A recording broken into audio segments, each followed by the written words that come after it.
નમસ્કાર વિદ્યાર્થી મિત્રો, આગળ આપણે પૃથ્વી ઉપર અને ભારતમાં કેટલી જૈવ વિવિધતા છે તેના વિશેની થોડી ઘણી ચર્ચા કરેલી.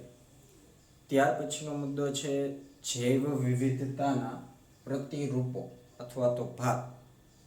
ઇંગ્લિશમાં કહીએ તો પેટર્ન્સ ઓફ બાયોડાયવર્સિટી.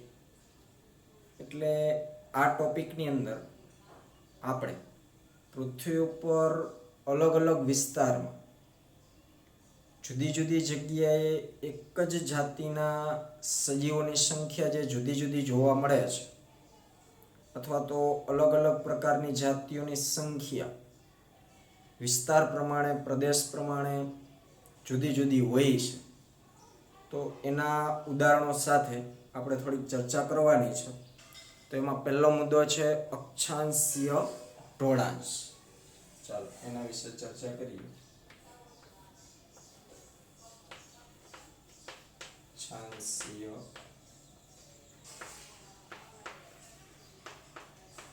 ઢોળાંશ આપણે કદાચ સ્કૂલની અંદર પૃથ્વીનો ગોળો છે એ આપણે જોયેલો હોય અથવા તો નકશો જોયેલો હોય, ઓફિસોની અંદર રાખેલા હોય, તો એમાં આપણે અલગ અલગ પ્રકારની રેખાઓ, પૃથ્વીની એકદમ મધ્યમાં ભૂમધ્ય રેખા, પછી વિષુવવૃત્ત, કર્કવૃત્ત, મકરવૃત્ત, આવી રીતના અલગ અલગ છે એ રેખાઓ પસાર થતી હોય છે.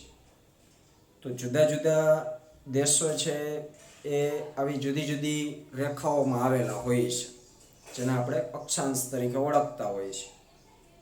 તો એ અક્ષાંશને આધારે પૃથ્વી ઉપર જાતિ વિવિધતા રહેલી છે.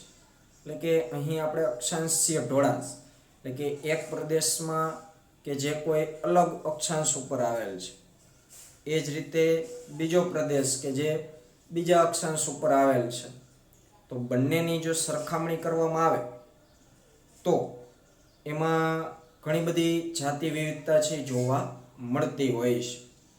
તો અહીં ટોપિકની અંદર આંકડાકીય માહિતીઓ અને અલગ અલગ પ્રદેશોના નામ સાથે કયા પ્રકારની જાતિની સંખ્યા કેટલી છે તેના વિશેનું વર્ણન કરેલું છે. જોઈએ એમાં તો પ્રાણીઓ અને વનસ્પતિઓની વિવિધતા સમગ્ર વિશ્વમાં સમાન નહીં પરંતુ અસમાન વિતરણ દર્શાવે છે. એટલે કે પૃથ્વી ઉપરના જેટલા પ્રાણીઓ હોય, જેટલી વનસ્પતિઓ હોય, તો એ પ્રાણીઓ અને વનસ્પતિઓ સમગ્ર વિશ્વમાં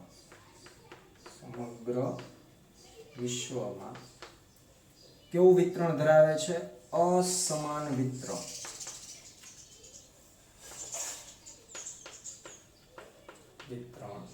દર્શાવે છે.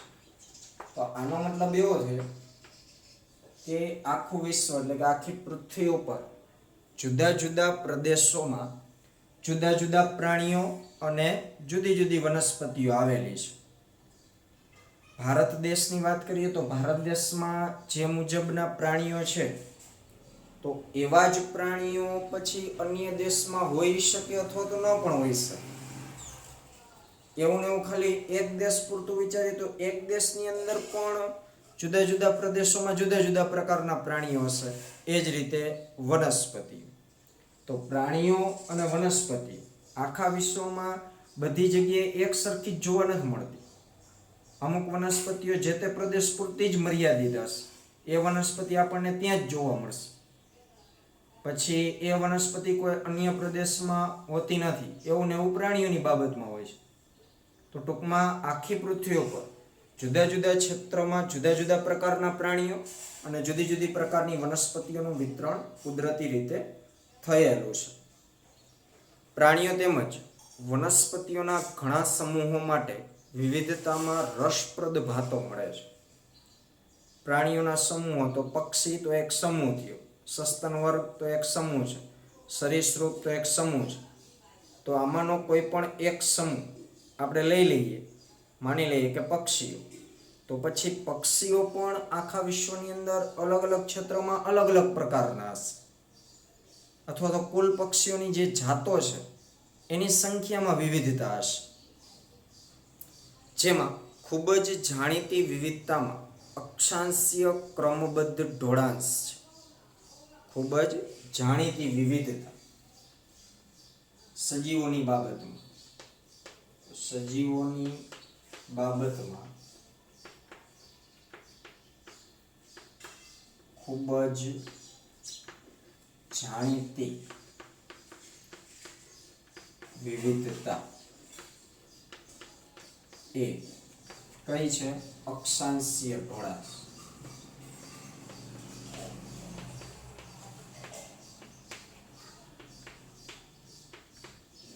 એટલે કે અક્ષાંશીય ઢોળાંશ પ્રમાણે જાતિ વિવિધતા અલગ અલગ ક્ષેત્રની અલગ અલગ જોવા મળે છે.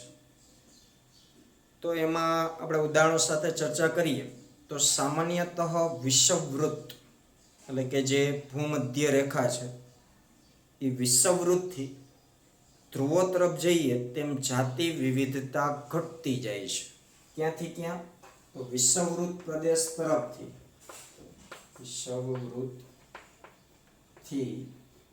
ધ્રુવ પ્રદેશ તરફ જઈએ તો જાતિ વિવિધતા ઘટતી જાય છે. વિષુવવૃત્ત પ્રદેશ તરફથી તમે ધ્રુવ પ્રદેશ તરફ જાઓ, સામાન્ય રીતે વિષુવવૃત્ત પ્રદેશને આપણે ગરમ પ્રદેશ તરીકે ઓળખી શકીએ. ધ્રુવ પ્રદેશો એટલે ઠંડા પ્રદેશો. તો ગરમ પ્રદેશથી ઠંડા પ્રદેશ તરફ તમે જતા જશો તેમ તેમ જાતિ વિવિધતામાં ઘટાડો થતો જશે. એટલે સીધી વાત છે કે વિષુવવૃત્ત પ્રદેશોમાં જાતિ વિવિધતા વધારે હોય કોના કરતા? ધ્રુવ પ્રદેશ કરતા. એટલે કે ધ્રુવ પ્રદેશની જાતિ વિવિધતા વિષુવવૃત્ત કરતા ઓછી હોય છે. પરંતુ અમુક અપવાદ છે, તો કેટલાક અપવાદો સાથે વિષુવવૃત્તીય એટલે કે ઉષ્ણકટિબંધીય વિસ્તારમાં સમશીતોષ્ણ કે ધ્રુવ પ્રદેશો કરતાં વધારે જાતિઓ મળે છે.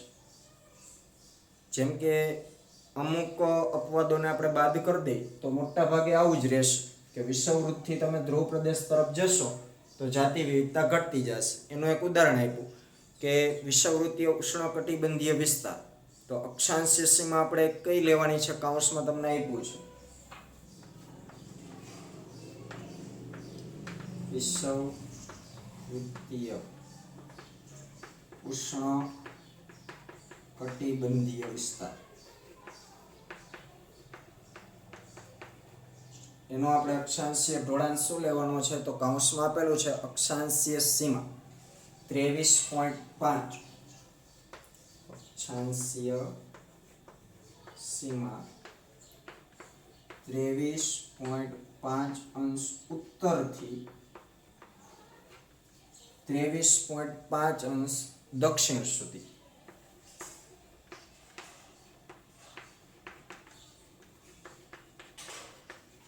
જોજો આ બાબત ખાસ સમજ. વિષુવવૃત્તીય પ્રદેશ એટલે કેવા? ઉષ્ણકટિબંધીય વિસ્તારો એટલે કે મોટા ભાગે ગરમ પ્રદેશ. તો ગરમ પ્રદેશોથી આપણે કઈ અક્ષાંશીય સીમા લેવાની છે? તો વિષુવવૃત્તની કોઈ અક્ષાંશીય સીમા 23.5 ઉત્તર દિશાથી 23.5 દક્ષિણ દિશા સુધી. આટલો આપણો એક અક્ષાંશીય ઢોળાંશનો વિસ્તાર આપણે નક્કી કર્યો. તો 23.5 ઉત્તરથી તમે 23.5 દક્ષિણ સુધી જાઓ તો એનો મતલબ એવો થયો કે વિષુવવૃત્તીય એટલે કે ઉષ્ણકટિબંધીય વિસ્તારથી ધ્રુવ પ્રદેશ તરફ જશું તો એમાં જાતિ વિવિધતા કેવી છે? વધારે છે. વિસ્તારથી સમશીતોષ્ણ કે ધ્રુવ પ્રદેશો તરફ જતા જાતિ વિવિધતા ઘટે છે. અથવા તો એવું કહી શકીએ કે વિષુવવૃત્તીય ઉષ્ણકટિબંધીય વિસ્તારની અક્ષાંશીય સીમા 23.5, આ તમે પૃથ્વીનો ગોળો જુઓ ને એટલે વધારે આઈડિયા આવે. એટલે લાઈવ જો આપણી પાસે ગોળો હોય તો સમજવું વધારે સહેલું રહે. તો 23.5 ઉત્તરથી 23.5 દક્ષિણ સુધી આમ તરફ જતા જાય એટલે અહીંયાથી શરૂઆત થઈ વિષુવવૃત્તીય પ્રદેશ હશે અને અહીંયા જે એન્ડ થશે એ સમશીતોષ્ણ અથવા તો ધ્રુવ ઠંડા પ્રદેશો હશે. તો અહીંયાથી અહીંયા જાય છે તો જાતિ વિવિધતા ઘટે છે, એટલે કે આ વિસ્તારમાં ધ્રુવ પ્રદેશ કરતા જાતિ વિવિધતા કેવી છે? વધારે છે. એનું એક ઉદાહરણ આપ્યું છે કે વિષુવવૃત્તથી નજીક રહેલા કોલંબિયા જે દેશ છે એની આપણે વાત કરીએ તો કોલંબિયાની અંદર અને એની સાથે બીજા પ્રદેશોની સરખામણી આપણને પક્ષીની જાતિઓ સાથે સમજાવી છે કે કઈ જગ્યાએ કેટલી જાતો છે. તો આપણે શરૂઆત કરીએ તો વિષુવવૃત્તથી એકદમ નજીક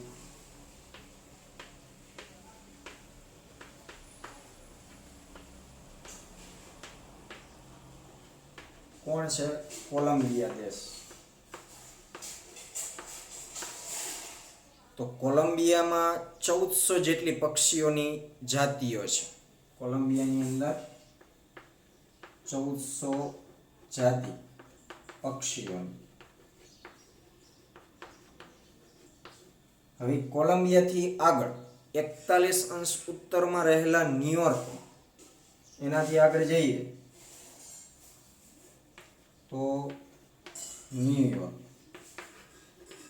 ક્યાં છે? 41° ઉત્તર તરફ. અગાઉની લાઈનમાં કીધું હતું ને કે ઉત્તરથી દક્ષિણ તરફ જેમ જેમ જતા જશું એમ જાતિ વિવિધતા ઘટતી જશે. તો કોલંબિયાથી આપણે આમ ચાલ્યા જઈએ છીએ તો 41° ઉત્તર તરફ જે ન્યુયોર્ક સિટી રહેલું છે તો ત્યાં કેટલી છે પક્ષીની જાતો? 105. હજુ એનાથી આમ દક્ષિણ તરફ જતા જાય તથા 71° ઉત્તરમાં સ્થિત ગ્રીનલેન્ડ એ ફક્ત 56 પક્ષીઓની જાતિઓ ધરાવે છે. ગ્રીનલેન્ડ કે જે 71° ઉત્તર તરફ રહે છે. આ ઘટતું જાય છે ટૂંકમાં, આપણે ઉત્તરથી દક્ષિણ તરફ જતા જઈએ છીએ.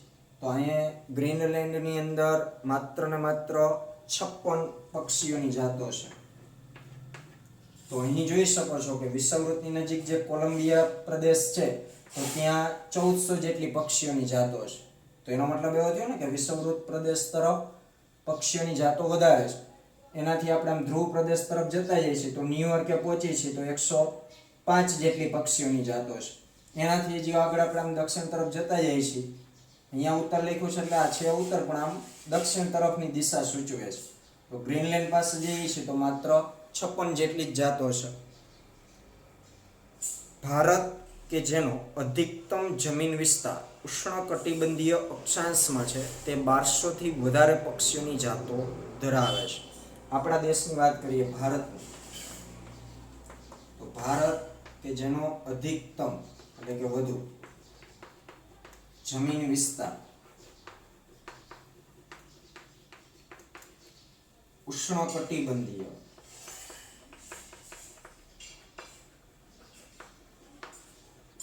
અક્ષાંશ તરફ છે અથવા તો એ અક્ષાંશમાં આવેલ છે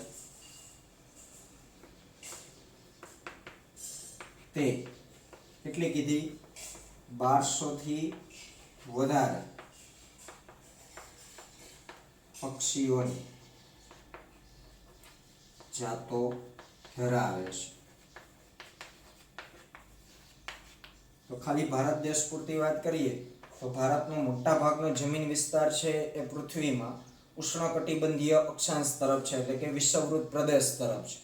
તો વિષુવવૃત્ત પ્રદેશને કારણે તે 1200 થી વધારે પક્ષીઓની જાતો ધરાવે છે. તો એ કોલંબિયા પછીનો ક્રમ થયો. કોલંબિયામાં 1400 જેટલી જાતિઓની પક્ષીઓની જાતો છે. એનાથી જેમ જેમ ન્યુયોર્ક, ગ્રીનલેન્ડ તરફ આવીએ છીએ અને ભારતને આપણે અલગથી બતાવ્યું, પણ એ ભારત છે તો વિષુવવૃત્તની એકદમ નજીકનો ભાગ, એટલે કારણ કે ભારતની અધિકતમ જમીન એટલે કે મોટા ભાગનો જમીન વિસ્તાર ઉષ્ણકટિબંધીય અક્ષાંશમાં છે. તો અગાઉ જ કીધું છે કે વિષુવવૃત્ત પ્રદેશમાં જાતિ વિવિધતા વધારે છે કોના કરતા? ધ્રુવ પ્રદેશ કરતા. તો ભારતનો મોટા ભાગનો જમીન વિસ્તાર વિષુવવૃત્ત પ્રદેશ તરફ છે, એટલે કે ઉષ્ણકટિબંધીય અક્ષાંશમાં છે. તો પરિણામે ત્યાં પક્ષીઓની સરખામણી કરીએ છીએ આપણે તો 1200 થી વધારે પક્ષીઓની જાતો જોવા મળે છે. ઇક્વાડોર જેવા ઉષ્ણકટિબંધીય વન વિસ્તાર, હવે એક બીજું ઉદાહરણ છે.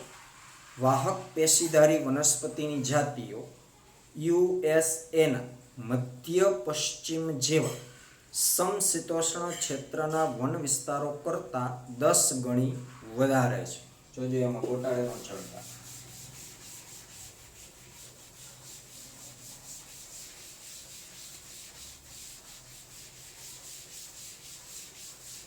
શું કીધું છે એમાં? ઇક્વાડોર જેવા ઉષ્ણકટિબંધીય વન વિસ્તારો.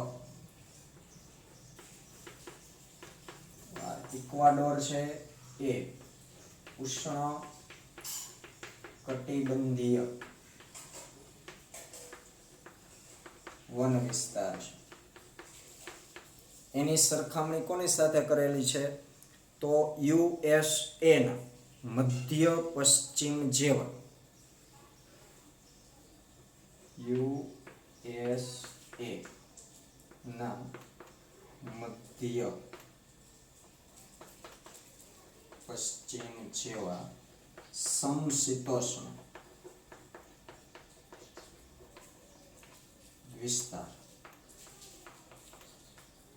તો અહીંયા ઉષ્ણકટિબંધીય એટલે આ વિષુવવૃત્ત પ્રદેશ થશે, આ છે એ ધ્રુવ પ્રદેશ થશે. તો વિષુવવૃત્તથી ધ્રુવ તરફ જઈએ એમ જાતિ વિવિધતા ઘટે, અથવા તો આપણે એવું કહી શકીએ કે વિષુવવૃત્તમાં જાતિ વિવિધતા છે એ વધારે હશે, જ્યારે ધ્રુવ પ્રદેશમાં જાતિ વિવિધતા ઓછી હશે.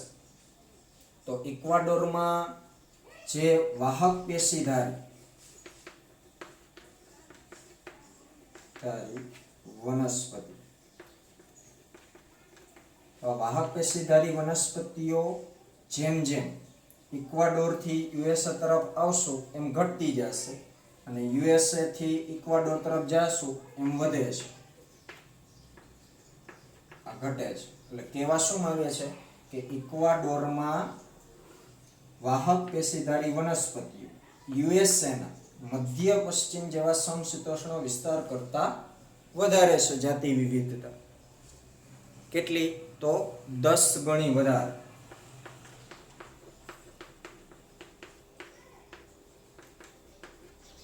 આ ખાસ એમસીક્યુ માટે યાદ રાખજો કે ઇક્વાડોરમાં યુએસએના મધ્ય પશ્ચિમ જેવા સમશીતોષ્ણ વિસ્તાર કરતા વાહક પેશીધારી વનસ્પતિઓ 10 ગણી વધારે જોવા મળે છે.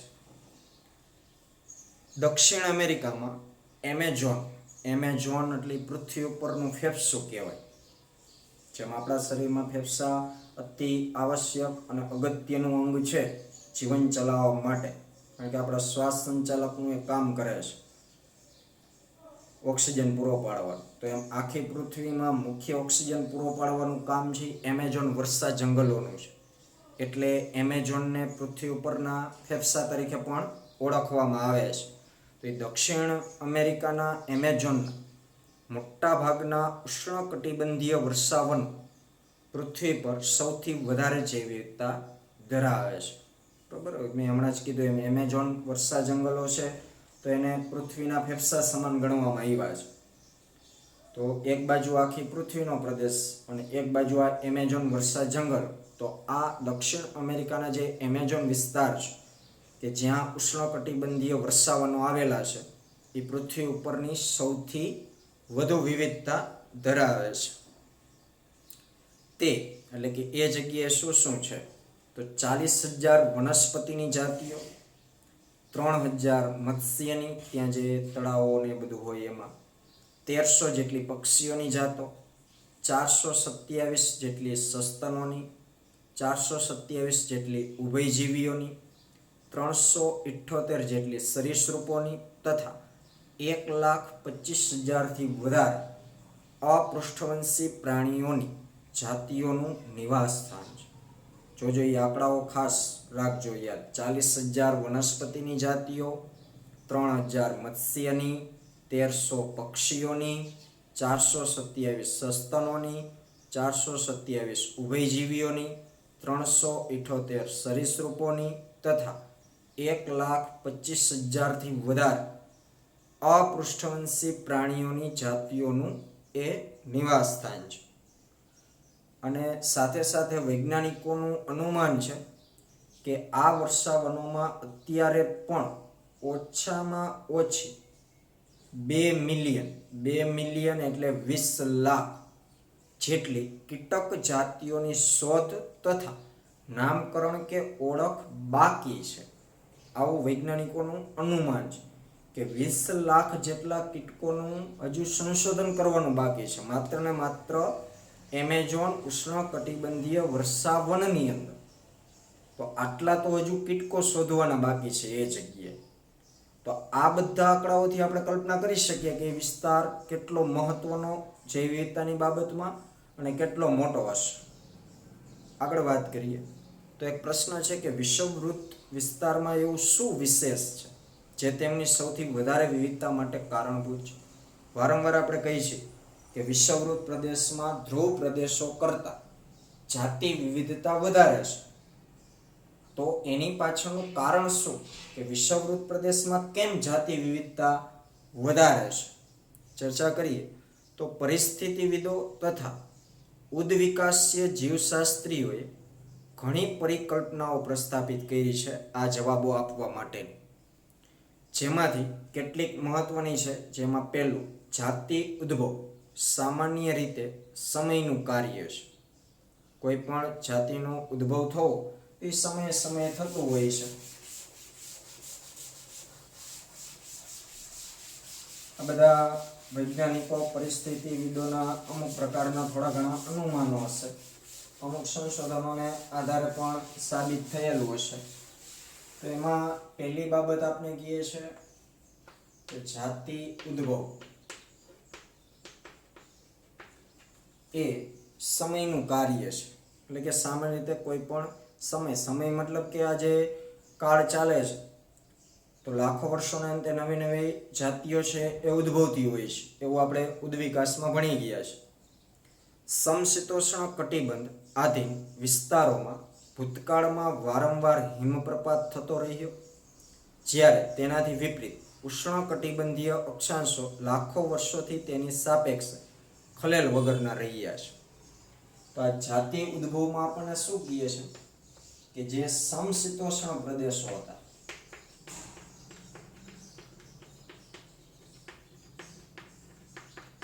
એટલે કે ઠંડા ધ્રુવ પ્રદેશો, ત્યાં સતત હિમવર્ષાને કારણે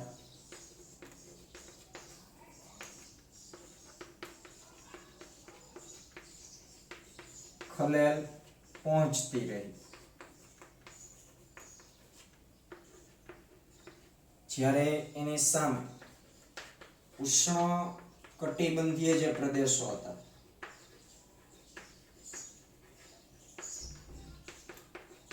તો તે લાખો વર્ષો સુધી ખલેલ વગરના રહી ગયા.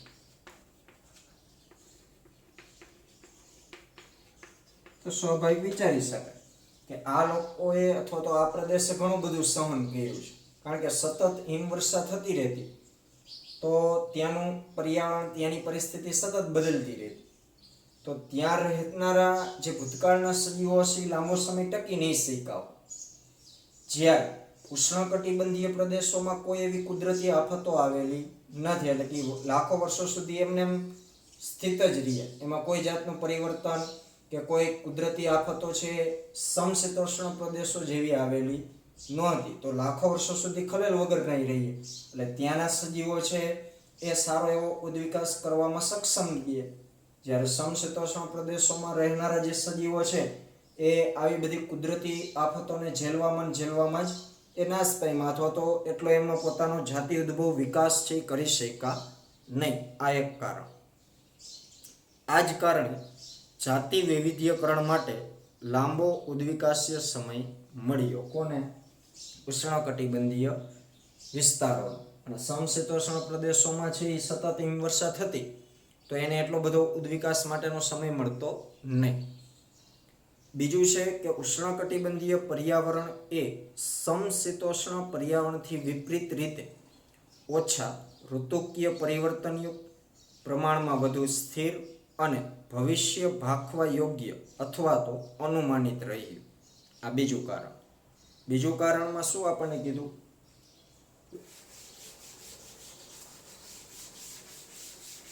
બીજા કારણમાં એવી ચર્ચા કરી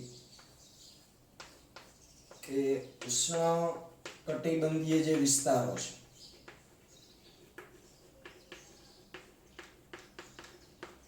તો આ ઉષ્ણકટિબંધીય વિસ્તારોમાં કોઈ પણ એવા મોટા છે એ પરિવર્તનો આવેલા નથી પર્યાવરણની બાબતમાં. તો પર્યાવરણીય રીતે ઓછા ઋતુકીય પરિવર્તન,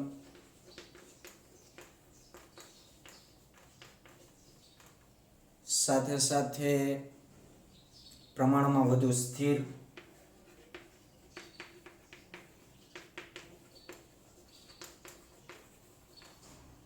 અને ભવિષ્ય ભાખવાયો અને અથવા તો અનુમાનિત રહી. એટલે કે ઉષ્ણકટિબંધીય વિસ્તારોમાં પર્યાવરણ સ્થિર હતું, પ્રમાણમાં વધારે સ્થિર, નાના મોટા સીધા કોઈ ફેરફારો આવતા ન હતા. એટલે કે જે કંઈ મોસમીય છે, ઉનાળો, શિયાળો, ચોમાસું, તો એ સમયસર ચાલતું, કોઈ એમાં લાંબો પરિવર્તન આવતો નહોતું. એટલે ત્યાં રહેતા પ્રાણીઓને રહેવાની મજા આવે, કારણ કે ડાયરેક્ટ ચેન્જીસ આવી જાય પર્યાવરણમાં તો સીધું જ એ પર્યાવરણ સામે અનુકૂલન કેળવવું અઘરું થઈ જાય. પણ ધીમે ધીમે જો ફેરફાર થાય તો ત્યાં રહેનારા સજીવો પણ ધીમે ધીમે અનુકૂલિત થઈ જાય. તો આ એક મોટો બેનિફિટ ઉષ્ણકટિબંધીય વિસ્તારોના સજીવોને મળ્યો. જ્યારે સમશીતોષ્ણમાં આ બધી સ્થિતિ વિપરીત હતી, સતત એમાં પરિવર્તનો આવતા જ. હિમવર્ષા પડે એટલે તરત શિયાળા જેવું થઈ જાય વાતાવરણ, એક તો વરસાદ ને વળી પાછું શિયાળા જેવું, એટલે સતત એમાં ચેન્જીસ રહેતા. એટલે કે અસ્થિર હતું ત્યાંનું પર્યાવરણ. તો ત્યાંના સજીવોને ઘણી બધી મુશ્કેલી પડતી, તો એનો નાશ થઈ જતો. આ બીજું કારણ. અને ભવિષ્ય ભાખવાયો, કારણ કે કોઈ જાતના ફેરફારો થતા નથી અથવા તો ધીમા ફેરફારો છે, તો સજીવો જે કંઈ વર્તણૂક કેળવશે એના આધારે આપણે એવું કહી શકીએ કે ભવિષ્યમાં આવા પ્રકારની કોઈ જાતિ આવી શકે. કારણ કે વર્તમાન જે સજીવો રહે છે એ સજીવોને આપણે જોશું લાઈવ ત્યાં ઉષ્ણકટિબંધીય વિસ્તાર, તો એ કેવા પ્રકારની એની રહેણી કરણી છે, કેવા પ્રકારના અનુકૂલનો એને કેળવી લીધા છે અથવા તો કેળવે છે, પ્રયત્નો કરે છે, આ બધાનું જો આપણે સચોટ નિરીક્ષણ કરશું તો આપણે એવું એક અનુમાન લગાવી શકીએ કે ભવિષ્યમાં આ જગ્યાએ આ પ્રકારની વનસ્પતિ અથવા તો આ પ્રકારના સજીવો આવી શકે છે. આવું આપણે સમશીતોષ્ણમાં કરી શકતા નથી. આવું સ્થિર પર્યાવરણ અનોખા વિશિષ્ટીકરણને પ્રોત્સાહિત કરતું રહ્યું તથા સૌથી વધુ જાતિ વિવિધતા તરફ દોરાયું. આ બીજું કારણ. ત્રીજું છે વિષવવૃત્તીય જે પ્રદેશ છે, ઉષ્ણકટિબંધીય પ્રદેશ. તો આવા પ્રદેશમાં વધુ સૌર ઉર્જા ઉપલબ્ધ છે કે જે તેના ઉચ્ચ ઉત્પાદનમાં સહભાગી બને છે. એ ત્રીજું કારણ. સૌર ઉર્જા. સૌર ઉર્જા ઉષ્ણકટિબંધીય વિસ્તારોમાં વધારે છે. ઉષ્ણકટિબંધીય વિસ્તારોમાં વધુ પ્રાપ્ત થાય છે. તો વધારે સૌર ઉર્જા પ્રાપ્ત થતી હોય તો સાથે સાથે શક્તિ ઉર્જાનું ઉત્પાદન પણ વધી શકે વનસ્પતિઓ દ્વારા. તો આ રીતે પણ એક કુદરતી પરિબળ એમને ફાયદારૂપ થતું હતું. જ્યારે સમશીતોષ્ણ પ્રદેશો છેક ઠંડા, ત્યાં સૌર ઉર્જા ઓછી મળે છે, તો સામે ખોરાકનું વનસ્પતિઓ દ્વારા ઉત્પાદન પણ ઓછું થતું હોય. આ ઉચ્ચ ઉત્પાદકતા સૌથી વધુ વિવિધતા માટે પરોક્ષ રીતે ફાળો આપી શકે. કારણ કે ખોરાક મળી રહે સમયસર પૂરતા પ્રમાણમાં, તો પછી સજીવોને કોઈ એટલો બધો ખાસ પ્રશ્ન ઊભો થતો નથી. કારણ કે ખોરાકથી સારું એવું એ આગળ અનુકૂલનો કેળવી શકતા હોય. તો જો ઉત્પાદકતા વધુ હશે તો એ આડકતરી રીતે ક્યાંક ને ક્યાંક જાતિ વિવિધતામાં પણ ફાયદો કરવાની છે. કારણ કે ખોરાક મળશે તો સજીવો ટકી રહેવાના છે, અને સજીવો ખોરાકથી ટકી રહેશે તો એ પર્યાવરણ સામે ઝુંબેશ ચલાવી શકશે, એટલે કે અનુકૂલનો કેળવી શકશે. તો આ પણ એક ઇનડાયરેક્ટલી રીતે ફાળો છે. તો આ મુજબ આવા 3 કારણોથી ઉષ્ણકટિબંધીય વિસ્તારોમાં જાતિ વિવિધતા વધુ છે, જ્યારે સમશીતોષ્ણ એટલે કે ધ્રુવ પ્રદેશોમાં જાતિ વિવિધતા ઓછી છે. એટલે આ જે અક્ષાંશીય ઢોળાંશ જે ટોપિક છે આખો 3 માર્કમાં પણ પૂછાઈ શકે કે અક્ષાંશીય ઢોળાંશને આધારે જાતિ વિવિધતા સમજાવો એ રીતે, અથવા તો આની અંદરથી ઘણા બધા MCQ પણ નીકળી શકે છે. એટલે મુદ્દાને વ્યવસ્થિત યાદ રાખજો. હવે પછીનો આપણો જૈવ વિવિધતાના પ્રતિરૂપ ભાગ પેટર્નની અંદર જે બીજો મુદ્દો છે, જાતિ વિસ્તારના સંબંધો, સ્પીસીસ એરિયા રિલેશનશિપ, એના વિશે આપણે આગળના લેક્ચરમાં ચર્ચા કરીશું.